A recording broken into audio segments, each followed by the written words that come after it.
अस्सलाम वालेकुम दोस्तों, जैसा कि आप जानते हैं चाइना पाकिस्तान का हमसाया मुल्क है और बड़ा पुराना दोस्त है। और चाइना वो मुल्क है जिसने पिछली 4 दहाइयों में दुनिया में सबसे तेज़ रफ्तार तरक्की की है। और वज़ीर-ए-आज़म इमरान खान ने 2018 में इक़्तिदार में आने के बाद ये बारहा कहा है कि चाइना पाकिस्तान के लिए तरक्की का मॉडल है और हम चाइना से बहुत कुछ सीख सकते हैं और हमें सीखना है। तो मेरी क्योंकि चाइना का जो तरक्की का मॉडल है उसके ऊपर पीएचडी है, तो मैंने सोचा कि कुछ जो गुज़ारिशात हैं, कुछ अपनी ऑब्ज़र्वेशंस हैं, वो आपके साथ शेयर करूं। सबसे पहले तो जो पाकिस्तान चाइना से सीख सकता है उसके अंदर जो बुनियादी चीज़ है, नंबर एक, जिसने वो पॉलिसी जिसने चाइना की तरक्की की राह हमवार की है, वो है कि चाइना ने एक आज से 4 दहाइयाँ पहले एक कंसेंसस डेवलप किया अपने मुल्क की जो उनकी चाइनीज़ कम्युनिस्ट पार्टी है, उसके अंदर एक इत्तफ़ाक़ राय पैदा किया कि हमें हमारी मुल्क की सबसे पहली और अव्वलीन तरजीह वो माशी तरक्की है, माशी ग्रोथ है। तो डिंग ज़ियाओपिंग जो 1978 के बाद से जो है वो चाइना के बड़े लीडर थे, उन्होंने ये कंसेंसस, ये इत्तफ़ाक़ राय चाइनीज़ कम्युनिस्ट पार्टी के अंदर पैदा किया और पूरी चाइनीज़ कौम को जो है इसके ऊपर इत्तफ़ाक़ करवाया कि हमारा जो मकसद होना चाहिए इस वक्त चाइना का, वो कोई और नहीं होना चाहिए सिवाय माशी तरक्की के। हमारी और कोई तरजीह नहीं होनी चाहिए। तो सबसे पहले तो पाकिस्तान को एक ऐसे कंसेंसस की ज़रूरत है, कौमी इत्तफ़ाक़ राय की ज़रूरत है। तो क्योंकि पाकिस्तान में कोई एक सियासी जमात नहीं है, जैसा कि चाइना में सिर्फ़ एक ही पार्टी है और वही चाइनीज़ सियासत और चाइनीज़ मईशत जो है उसकी फ़ैसले करती है और उसको लेकर चलती है और वही उसके इक़्तिदार पर पिछले 7 दहाइयों से ज़्यादा वो उसके ऊपर वो चला रही है। तो पाकिस्तान के अंदर क्योंकि मल्टी पार्टी सिस्टम है, तो हमारे मुल्क के अंदर ज़रूरी है कि पाकिस्तान की जो तमाम बड़ी सियासी जमातें हैं, तीनों बड़ी सियासी जमातें अगर हम देखें, पाकिस्तान तहरीक इंसाफ, पाकिस्तान मुस्लिम लीग नवाज़ और पीपल्स पार्टी, इन तीनों के अंदर एक इत्तफ़ाक़ राय ज़रूरी है पाकिस्तान की मईशत के हवाले से। जिस तरह 2006 में साबिक़ वज़ीर-ए-आज़म बेनज़ीर भुट्टो शहीद और नवाज़ शरीफ, इन्होंने एक इत्तफ़ाक़ राय किया था लंदन के अंदर, एक मुआहदा किया जिसे हम चार्टर ऑफ डेमोक्रेसी या मिसाक जमहूरियत के नाम से जानते हैं। तो जिसके ऊपर दोनों पार्टीज़ ने किसी हद तक अमल भी किया है कि दोनों पार्टीज़ पाकिस्तान में आइन की बालादस्ती और जमहूरियत के दवाम के लिए जो है उसके लिए चंद बातों पर उन्होंने इत्तफ़ाक़ किया। तो एक ऐसे ही अब मिसाक मईशत की ज़रूरत है पाकिस्तान को कि जो ऐसा एक ऐसा मुआहदा जो पाकिस्तान के लिए एक डायरेक्शन सेट कर देगा और तमाम बड़ी पार्टीज़ जो हैं वो इसकी पाबंद होगी कि जब वो इक़्तिदार में आएंगी तो वो जो बुनियादी सिफारिशात होंगी इस मिसाक मईशत की, उनको वो जो है वो अव्वलीन तरजीह देंगी और पाकिस्तानी मईशत उसकी रोशनी में चलाएंगे। चार्टर ऑफ इकानमी मिसाक मईशत पाकिस्तान में पहली दफ़ा इस टर्म को साबिक़ वज़ीर ख़ज़ाना इसहाक़ डार ने इस्तेमाल किया 2017 के अंदर। और 2019 में जब ये मौजूदा हुकूमत इमरान खान साहब की, इसमें जब बजट पास होने लगा 2019-20 का, तो उसके अंदर भी इस सेशन में जो है ये मिसाक मईशत का जो मौजू है ये ज़ेर बहस आया। और दोनों बड़ी सियासी जमातें जो है मुस्लिम लीग नून के शहबाज शरीफ जो उस वक्त सदर थे और आसिफ अली जरदारी पीपल्स पार्टी के, उन्होंने इस बात की हिमायत की और हुकूमत को पेशकश की कि हम मिसाक मईशत के लिए हुकूमत के साथ ये मुआहदा करने के लिए, मिसाक मईशत पर बातचीत करने के लिए तैयार हैं। लेकिन मरीम नवाज़ जो मुस्लिम लीग की नायब सदर हैं इस वक्त, उन्होंने इस बात को जो है वो रद्द कर दिया कि पीटीआई के साथ किसी मुआहदे की कोई गुंजाइश मौजूद नहीं है। तो खैर अभी तक बहरहाल उसके बाद ज़्यादा जो है इसके ऊपर बात नहीं हुई पाकिस्तान के अंदर। और ये मिसाक मईशत इतना ज़रूरी क्यों है, वो उसकी मैं आपको एक मिसाल देता हूँ कि 2008 के अंदर जब पीपल्स पार्टी की हुकूमत आई और 2013 जो उनका आखिरी साल था, इलेक्शन ईयर था, तो उसके अंदर उन्होंने इतना ज़्यादा गैर ज़िम्मेदाराना माशी पॉलिसियाँ अपनाई कि उन्होंने 2013 जो कि इलेक्शन साल था उसके अंदर उन्होंने गैर ज़िम्मेदाराना और बिला दरेग अखराजात करके कौमी ख़जाना जो है, जो मालियाती ज़ख़ायर हैं, माली ज़ख़ायर पाकिस्तान के, उनको तकरीबन खाली कर दिया, ताकि आने वाली हुकूमत जो है, आने वाली हुकूमत के मामलात और उनके हालात और उनकी माशी मजबूरियों की परवाह किए बगैर जो है अपना इलेक्शन का जो साल है इसके अंदर अवाम के ऊपर अवाम के ऊपर बिला दरेग जो है ना अखराजात किए। इसी तरह 2018 के अंदर जब मुस्लिम लीग नून की हुकूमत का आखिरी साल था तो उन्होंने भी उसी रिवायत को दोहराया और कौमी ख़जाने को बेदर्दी से जो है ना वो गैर ज़िम्मेदारी से जो लुटाया, गैर ज़िम्मेदारी से लुटाया और उसके नतीजे में पाकिस्तान के माली ज़ख़ायर एक मरतबा फिर जो है वो बहुत ज़्यादा सुकड़ गए और उसकी वजह से पाकिस्तान को दोनों मरतबा जो है 2013 में भी और उसके बाद 2018 में भी मुल्की मामलात को चलाने के लिए नई हुकूमत को IMF के पास जाना पड़ा। तो व्यूअर्स, ये बहुत बड़ी नेगेटिव रिवायत है कि जो हुकूमत होती है, जिस पार्टी की भी होती है, वो अपने आखिरी साल या इलेक्शन साल के अंदर वो फंड्स को, वो कौमी असासों को, वो जो रिज़र्व्स हैं, माली रिज़र्व्स हैं, उनको गैर ज़िम्मेदारी से इस लिहाज से खर्च करते हैं ताकि उनका इलेक्शन के अंदर जो है लोग जो है उसको रिस्पॉन्ड करें, उनकी पार्टी को, उनके लिए वोट करें। और ये इस बात से कतई नज़र कि पाकिस्तान की मईशत के लिए ये पॉलिसी जो है वो नुकसानदेह है और पाकिस्तान को माली मामला चलाने के लिए आइंदा हुकूमत को, जिस पार्टी की भी होगी, उसे IMF के पास बेल आउट पैकेज लेने के लिए जाना पड़ेगा और वो भी IMF की सख्त शराइत पर, जिससे जो है पाकिस्तान की मईशत की हर दफ़ा कमर टूटती है। अभी जो है पाकिस्तान की तहरीक इंसाफ की हुकूमत जब 2018 में आई, इन्होंने रजिस्ट किया कि हम जो है वो कर्ज़े ना लें IMF से भारी सूद के इवज़, लेकिन जो है क्योंकि ख़जाने को इस बेदर्दी से खाली कर दिया गया था और ये बात अब जो है ये तमाम जो है इंडिपेंडेंट जो ऑब्ज़र्वर्स हैं पाकिस्तान में, जो माशी माहिरीन हैं, जैसा कि अशफाक हसन ख़ान, जिनका PTI से भी ताल्लुक़ नहीं है, और दूसरे माशी माहिरीन जो हैं, उन्होंने ये बात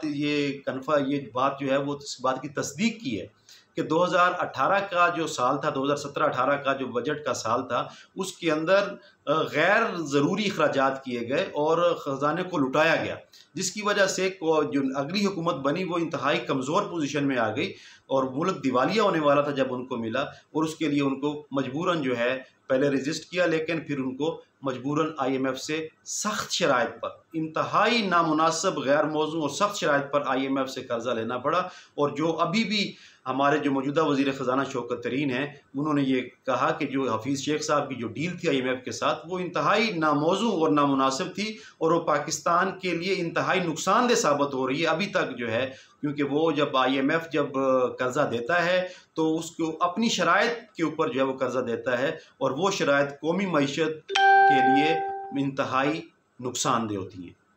तो जब ये चार्टर ऑफ इकानमी ये तमाम पार्टीज़ कर लेंगी तो फिर कोई पार्टी अपनी हुकूमत के अंदर ये गैर ज़रूरी, गैर ज़िम्मेदाराना अखराजात नहीं करेगी और जो है एक्सपेंसेस नहीं करेगी और जो ताकि और अगली हुकूमतों को जो है वो पाकिस्तान की मईशत में जो है ना वो तसलसल का जो एक अंसर है वो पैदा होगा पॉलिसियों के अंदर। और ये जो उठक बैठक है कि जनाब पहले आप जो है मईशत को बहाल करने की कोशिश करते हैं और फिर आखिरी साल इलेक्शन के साल में आप हर चीज़ लुटा देते हैं, ये जो रिवायत है जब ये टूटेगी तो फिर पाकिस्तान की माशी पॉलिसियों में तसलसल आएगा और मईशत को इस्तेहकाम मिलेगा। दूसरा बड़ा जो सबक जो पाकिस्तान चाइना से सीख सकता है वो है सियासत के हवाले से। ये तो मईशत के हवाले से था, वो सियासत के हवाले से है कि चीन का जो सियासी निज़ाम है उसके अंदर एक बहुत बड़ा खसूसियत है जिसको कहा जाता है पॉलिटिकल मेरिटोक्रेसी। पॉलिटिकल मेरिटोक्रेसी ये है कि चीन की जो टॉप लेवल की जो सियासी क़यादत है उसको वो डायरेक्ट इंतखाबात से मुंतखब नहीं किया जाता, बल्कि उन्हें उस सियासी क़यादत को, जो टॉप की जो क़यादत है, जो चीन के जो सदर, वज़ीर आज़म और चीनी कम्युनिस्ट पार्टी का जो लीडर होते हैं, जो क़यादत होती है, उसको एक मेरिटोक्रेसी का जो सिस्टम है उसके ऊपर मुंतखब किया जाता है। और वो मेरिटोक्रेसी जो है वो 3 बड़े अज्जा के ऊपर मुश्तमिल है। पिछली 4 दिहाइयों में जो चीन ने तरक्की की है उसकी बुनियादी एक वजह ये उनके सियासी निज़ाम में ये पॉलिटिकल सियासी जो मेरिटोक्रेसी है, मेरिट के ऊपर सियासी क़यादत का जो चुनाव है वो एक बहुत बड़ी वजह है। डैनियल एबेल जो शेंडोंग यूनिवर्सिटी चाइना में डीन ऑफ पॉलिटिकल साइंस है, उन्होंने एक किताब लिखी है the China model, political meritocracy and the limits of democracy. तो उस किताब के अंदर उन्होंने वाज़े किया है कि चीन की माशी जो तरक्की है हैरान कुन, उसकी बुनियादी वजह ये उसकी सियासी निज़ाम के अंदर ये मेरिटोक्रेसी का उनसर है। ये मेरिटोक्रेसी का जो उनसर है ये इस काबिल बनाता है चीनी क़यादत को कि वो क्राइसिस में और आम वक़्त में जो है वो जो है बहुत तवील अरसे तक की जो प्लानिंग कर सकते हैं, क्योंकि उनकी ऐसी ट्रेनिंग होती है, कई दहाइयों पर मुहित वो तरबियत याफ्ता क़यादत होती है और जिनको कई दहाइयों की तरबियत के अलावा उनकी जो है तालीम और उनकी जो है सलाहियतें इस बात का वो साबित हो चुकी होती हैं कि वो हर किस्म के हालात का मुकाबला कर सकते हैं, क्राइसिस का, और वो चीन की लॉन्ग टर्म प्लानिंग जो है वो उनका मतमा नज़र होता है। तो इसके अंदर जो है जो मेरिटोक्रेसी है तो इसका वो बेसिकली आइडिया ये है मेरिटोक्रेसी का कि सियासी क़यादत को मुंतखब करने के लिए एक ऐसा निज़ाम होना चाहिए जिसकी बुनियाद 2 चीज़ों पर कि सियासी क्या जो कायदीन हो मुल्क के, उनकी एबिलिटी, एक तो सलाहियत, उनका टैलेंट वो एवरेज से बहुत ज़्यादा और बहुत ऊपर का होना चाहिए। एक्स्ट्राऑर्डिनरी, गैर मामूली सलाहियत और टैलेंट उनके पास होना चाहिए। और दूसरी, उनके पास गैर मामूली विर्च्यू, उनकी खूबी होनी चाहिए, उनका माजी बड़ा बेदाग और ट्रांसपेरेंट होना चाहिए। और ये दोनों चीज़ें काबिल भी हों और जो है वो बेदाग भी हो क़यादत, ये जो है इन 2 चीज़ों को सामने रखकर जो है चीनी क़यादत को मुंतखब किया जा रहा है पिछली 4 दिहाइयों से। अब ये सिस्टम काफ़ी इंस्टीट्यूशनलाइज हो चुका है। इसके लिए बाकायदा आप यकीन नहीं करेंगे कि चीन के अंदर बाकायदा तालीम और बाकायदा इम्तहानात लिए जाते हैं सियासी क़यादत के लिए। चीनी जो कम्युनिस्ट पार्टी है उसकी क़यादत के हर लेवल पर चीनी क़यादत को इम्तहानात से गुजरना पड़ता है। बाकायदा पब्लिक सर्विस एग्जामिनेशंस होते हैं। जिस तरह हमारे यहाँ सिविल सर्विस को भर्ती करने के लिए, आला सिविल अफसरान को भर्ती करने के लिए इम्तहानात लिए जाते हैं और उन इम्तहानात के इम्तहानात की बिना पर जो है वो हम टैलेंटेड अफराद को सिविल सर्विस या ब्यूरोक्रेसी में शामिल करते हैं। इसी तरह चीन के अंदर सियासी क़यादत को मुंतखब करने के लिए भी तालीम और पब्लिक सर्विस एग्जामिनेशंस का इनकाद किया जाता है और इसको देख कर जो है वो क़यादत को मुंतखब किया जाता है। और इसके अलावा तीसरा एजुकेशन एक जो क्राइटेरिया है, दूसरा एग्जामिनेशन, पब्लिक सर्विस इम्तहानात लिए जाते हैं चीनी कम्युनिस्ट पार्टी की तरफ से, और तीसरे जो वो है कि उनका जो सियासी क़यादत आला लेवल के लिए मुंतखब होनी है, उनका लोअर लेवल्स ऑफ जो गवर्नमेंट हैं, जो निचले दर्जे हैं हुकूमत के, जिस तरह लोकल गवर्नमेंट है, जिस तरह सूबाई हुकूमतें हैं या रियासती हुकूमतें होती हैं, उनके ऊपर जो उनका रिकॉर्ड होता है कैंडिडेट्स का, मरकज़ी क़यादत के जो उम्मीदवार हैं उनका जो निचले दर्जे हुकूमत के, उनके ऊपर जो उनका रिकॉर्ड होता है उसको भी जो है वो देखा जाता है और उसको भी इवैल्यूएशन का हिस्सा बना के उसको क्रेडिट दे के इन तीनों चीज़ों को, तालीम और जो है पब्लिक सर्विस इम्तहानात से गुजरना पड़ता है, और उसके बाद तीसरे नंबर पर जो उनका निचले लेवल्स ऑफ गवर्नमेंट हैं उनके ऊपर उनकी जो साबका कारकर्दगी का रिकॉर्ड है उसको देखकर जो है वो आला क़यादत को मुंतखब किया जाता है। ये एक बहुत बड़ा चैलेंज है जो खुद एक डैनियल एबेल, जो खुद एक मगरबी प्रोफेसर हैं लेकिन उनको अब वो चीनी यूनिवर्सिटी के अंदर अब वो पढ़ा रहे हैं, उन्होंने ये किताब लिखी है और उन्होंने चैलेंज किया है कि किसी भी मुल्क की जो सबसे आला क़यादत है उसको हमें वन वोट वन पर्सन के ज़रिए से मुंतखब नहीं करना चाहिए, उसको वोटों के ज़रिए से बराह रास्त अवाम के वोटों से मुंतखब नहीं करना चाहिए, बल्कि उसके लिए एक पूरा सिस्टम होना चाहिए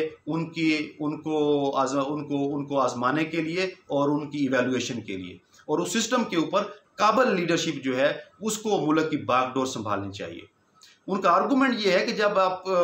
कोई छोटा सा इदारा है, कोई हॉस्पिटल है, कोई एजुकेशनल इंस्टीट्यूशन है, कोई लोकल गवर्नमेंट का कोई इदारा है, कोई और डिपार्टमेंट है, जब वो आप किसी इनएक्सपीरियंस बंदे के हवाले नहीं कर सकते तो पूरे मुल्क जो है वो आप वो इनएक्सपीरियंस सियासतदानों के कैसे हवाले कर सकते हैं। वो क्योंकि जो अवाम है वो तो किसी भी शोबदाबाजी से मुतासर होकर वोट दे सकती है। तो उनकी दलील ये है कि इसके लिए हमें जो कौमी क़यादत है उसके लिए हमें बराह रास्त अवाम का वोट नहीं चाहिए, बल्कि उसके लिए हमें ये एक प्रोसेस है, ये एक निज़ाम है, इसके मुताबिक क़यादत को मुंतखब करना चाहिए। तो तीसरा ये अब पॉलिटिकल जो मेरिटोक्रेसी है, ये निज़ाम पाकिस्तान के अंदर हम इसको बराह रास्त तो इसको कापी भी नहीं कर सकते, क्योंकि पाकिस्तान के अंदर जो है मल्टी पार्टी सिस्टम है, कई सियासी जमातें हैं, और पाकिस्तान के अंदर जो है वन वोट वन पर्सन के ज़रिए से कौमी जो वज़ीर आज़म सदर जो वज़ीर आज़म है जो मुंतखब किया जाता है, इलेक्शंस बराह रास्त उसकी पार्टी को इलेक्शन में अवाम वोट देते हैं। लेकिन चाइना में ऐसे नहीं है। चाइना में लोअर लेवल तक जो लोकल गवर्नमेंट है उसके अंदर डेमोक्रेसी है, वो बराह रास्त अवाम के वोटों से, लेकिन टॉप लेवल के ऊपर ऐसा नहीं है। तो पाकिस्तान में हम ये ज़रूर कर सकते हैं, हम ये जो बराह रास्त बहुत बड़ी तब्दीली वन पर्सन वन वोट को ख़त्म नहीं कर सकते, लेकिन एक चीज़ जो हम कर सकते हैं वो तमाम सियासी जमातों को इस बात का पाबंद होना चाहिए। जिस तरह मईशत के ऊपर एक इत्तफ़ाक़ राय करना है हमारी सियासी जमातों को, इसी तरह एक सियासी इत्तफ़ाक़ राय भी करना है पॉलिटिकल मेरिटोक्रेसी के ऊपर, कि तमाम पार्टीज़ के अंदर जो क़यादत है वो एक क्राइटेरिया की बुनियाद पर मुंतखब की जाए, ना कि मौरूसी बुनियादों पर। जिस तरह बिलावल भुट्टो ज़रदारी जो हैं वो